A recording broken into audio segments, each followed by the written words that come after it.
Ons tema vir die oggend is kry baie meer as waarvoor jy gevra het. En die teksgedeelte waarna ons kyk is Lukas 17 vers 11 tot 19. Nou ek wil julle graag deel maak van die teks vir oggend. So daar's 'n gedeelte wat julle moet sê. Is julle okay daarmee? En dit gaan nie nou al wees.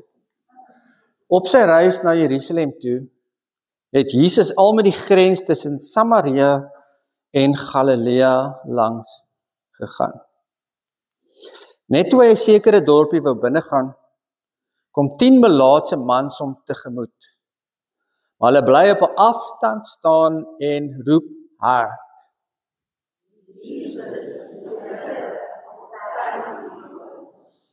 Klink julle desperaat?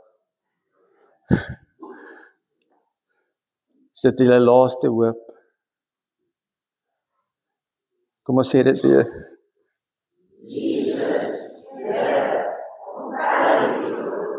Daar sê.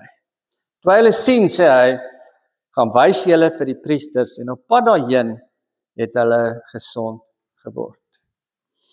En een van hulle het toe hy sien dat hy genees is omgedraai en God hardop geprys. Hy het voor die voete van Jesus neergeval en hom gedank. Hierdie man was 'n Samaritaan en toe sê Jesus, was daar nie 10 wat gesond gemaak is nie? Waar is die ander 9 dan? Is daar niemand anders wat omgedraai het om God die eer te gee, behalwe hierdie man wat nie eers 'n Jood is nie? En vir hom sê hy, staan op en gaan huis toe. Jou geloof het jou gered. Kan ek dit gou teken vir julle? Right. Ek het net nou gedink was iets wat ek moet verander. Goed, so.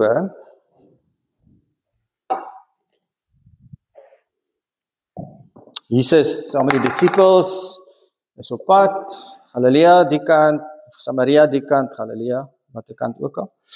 En dan kom daar 10 melaatse mans, 1, 2, 3, 4, 5, 6, 7, 8, 9, 10 melaatse mans, sien hom van ver. Melaats beteken uitgesluit uit die samelewing, jy moet nie meng met die mense nie, jy kan dalk hulle aansteek, so absoluut geïsoleer as jy melaats was. So hierdie lot kom daar, en hulle roep na Jesus en vra, maak ons asseblief gesond, né? Absolute desperaatheid, aaklige lewe wat hulle gehad het.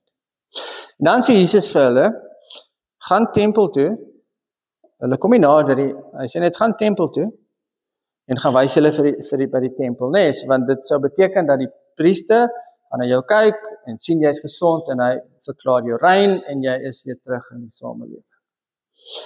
En hierdie ouetjies, hulle gaan, een ou, die Samaritaan, hulle was Jode, die Samaritaan kom val neer voor die voete van Jesus.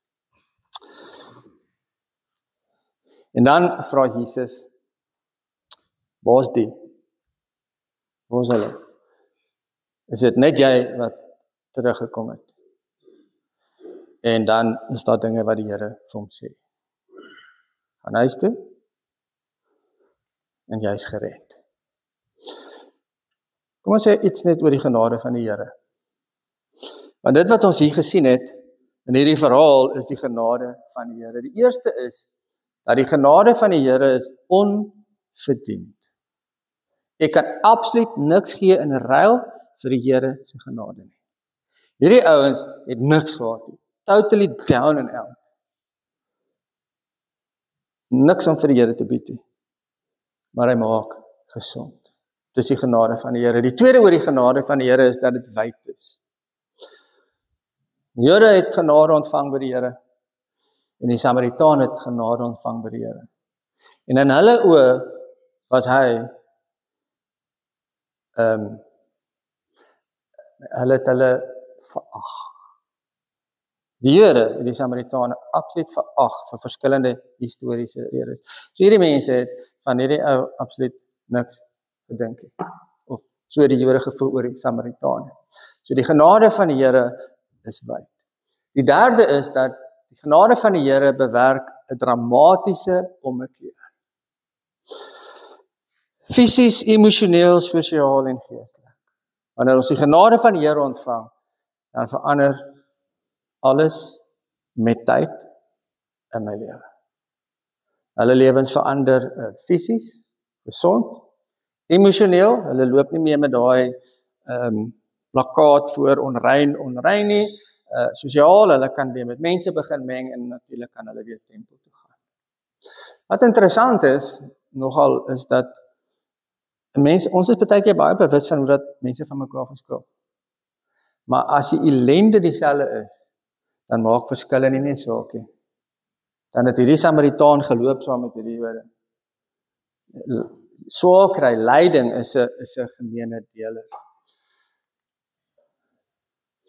Die een wat terugkom en kom dankie sê, vir die Joodse gehoor was dit eintlik verrassend en dit was skokkend.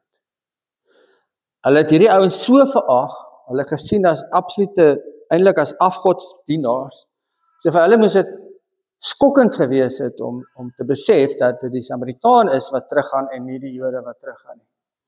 En nou kan ou vra, het sy ma mooi geleer? Het hy goeie maniere gehad? Gaan terug en sê dankie?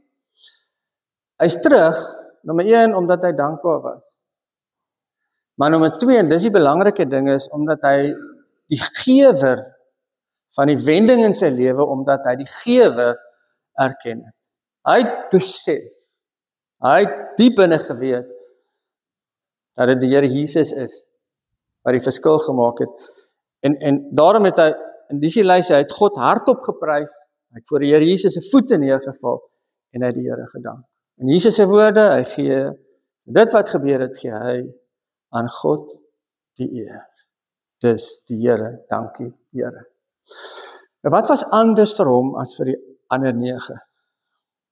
Hy het hierdie woorde gehoor. Gaan huis toe, jou geloof het jou gered. Net hy hoor het. Hierdie ouens het dit nie gekry nie. As die Here vir hom sê, gaan huis toe, nee, dan sê die Here, jy's fine. Jy kan teruggaan. Jy kan weer aangaan met jou lewe. Jy kan weer tussen jou mense gaan leef. Jy kan weer die Here aanbid. Jy kan weer meng, jy kan weer gaan werk. Jy's gesond, jy's normaal. Gaan huis toe. Jy's fine. Maar dan sê die Here ook vir hom, jou geloof het jou gered. So die Here sê ook vir hom, jy staan nou in 'n verhouding met God. Jy het nie meer net 'n lewe, jy het nie net 'n lewe hier nie, maar jy het 'n ewige lewe saam met die Vader. So net hy, van hierdie dramatiese ding wat hier gebeur het, hierdie wonderwerk wat hier gebeur het, net een ou van die 9 is gered, en in 'n verhouding met God, en hy gaan nou 'n nuwe lewe leef, en hy gaan 'n ander soort lewe leef. Die ouens wat nie kom dankie sê het uitgemis op alles wat hy gekry het. So, toe hy daar was, het hy gekry, hulle het almal gekry wat hulle wou gehad het. Maar hy het meer gekry as wat hy gedink het, toe hy na die Here toe teruggaan. Gered, verander. Nou om dinge as vanselfsprekend te aanvaar. Ek dink dit is dalk 'n fout wat ons almal maar van tyd tot tyd maak. As 'n mens dinge as vanselfsprekend aanvaar, dan verloor jy vreugde. Want die vrug van dankbaarheid is altyd vreugde. Dankbare mense is gelukkige mense. Ondankbare mense is ongelukkige mense, want 'n dankbare mens fokus op dit wat hy het, op dit wat hy ontvang het. 'n ondankbare mens fokus op dit wat ontbreek, op dit wat tekort skiet. En as ek goed as vanselfsprekend aanvaar, dan is ek nie meer opgewonde oor wat ek kry nie. En ek kan nie meer geniet ek kan nie geniet wat ek het nie. Dan is die vreugde weg. Die tweede is, as ek goed vanselfsprekend aanvaar, is dat ek grootsheid miskyk. Ek verloor verwondering. Ek is nie meer verwonderd oor 'n sonsopkoms of 'n sonsondergang. Ek is nie meer verwonderd oor die kos wat ek kan eet nie. Ek is nie meer verwonderd oor hoe gesond ek kan wees of hoe sterk my liggaam kan wees om te doen wat ek moet doen. En as ek grootsheid miskyk, is daar 'n leegheid in my lewe. Want dan verloor ons betekenis. Dan is niks is wonderbaarlik nie, niks is betekenisvol nie, niks is fantasties nie, want alles is maar net 'n meganiese herhaling. En die ander ding wat gebeur is, dat ek vra nie meer die diep vrae nie. Hoekom en waarom? Ek kan nie dieper nie. Ek leef absoluut op die oppervlak. En die ander ding wat gebeur is dat dit verswak my verhoudings. As ek goed as vanselfsprekend aanvaar, word my verhoudings verswak, want dan word my verhoudings 'n vat, maar nie 'n gee nie. Dan word dit wat ek het, word my reg, ek verwag dit, en ek verdien dit. En dan het 'n oue gebrek aan empatie vir ander mense, en dan nou ek alles vir myself, en dit bevreem my van mense. Nou wat geloof betref, as ek aanvaar het, sonder erkenning teenoor die Here, en sonder dankbaarheid teenoor die Here, dan word my verhouding met die Here verarm. Die idee is dat my verhouding met die Here sal verdiep oor die jare, dat ek nader aan die Here kom, dat ek meer van hom verstaan, dat ek meer van myself verstaan, dat ek meer verstaan van dit wat hy in my lewe doen, en dit wat hy vir my gedoen het. Dit is hoe dit moet wees. Maar as ek goed vanselfsprekend aanvaar, sal my verhouding met die Here nooit verdiep nie.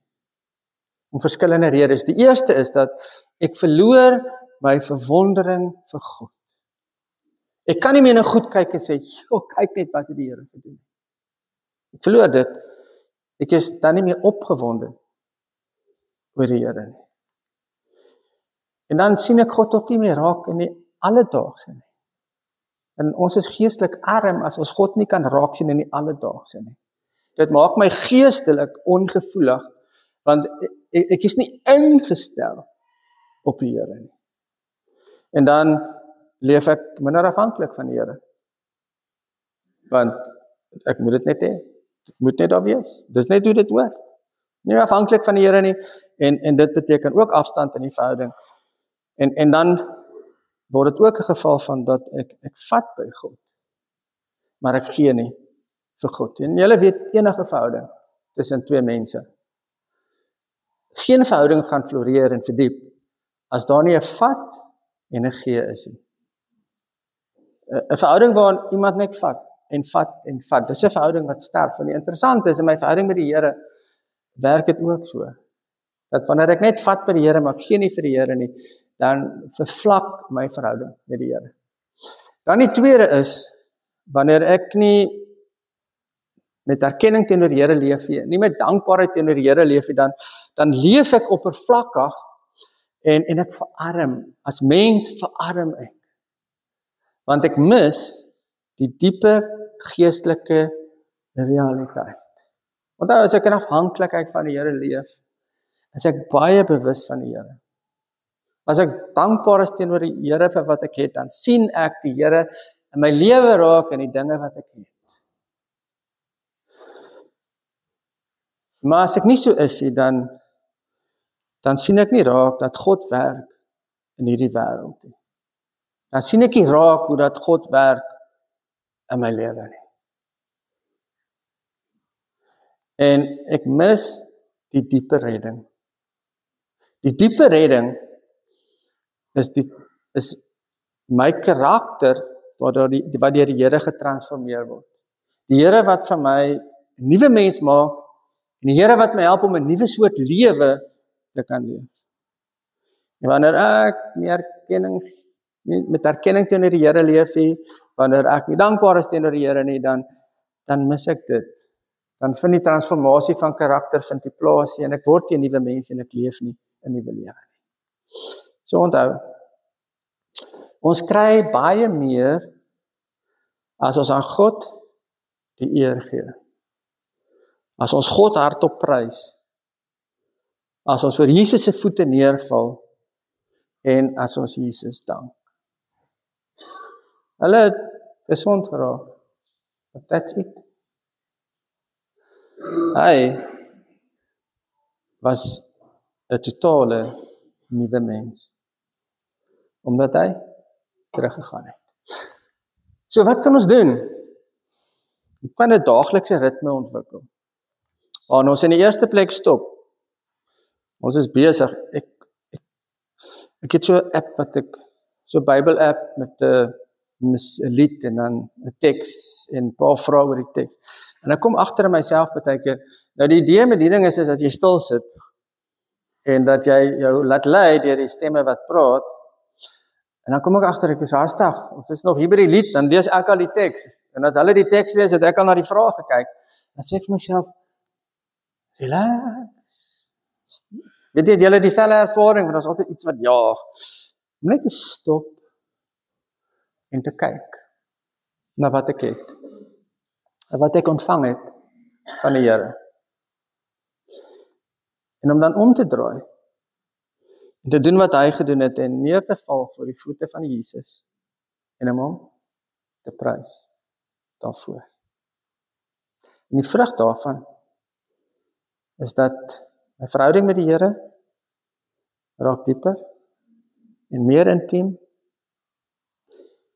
en ek begin grootsheid raak sien en ek verander. Amen.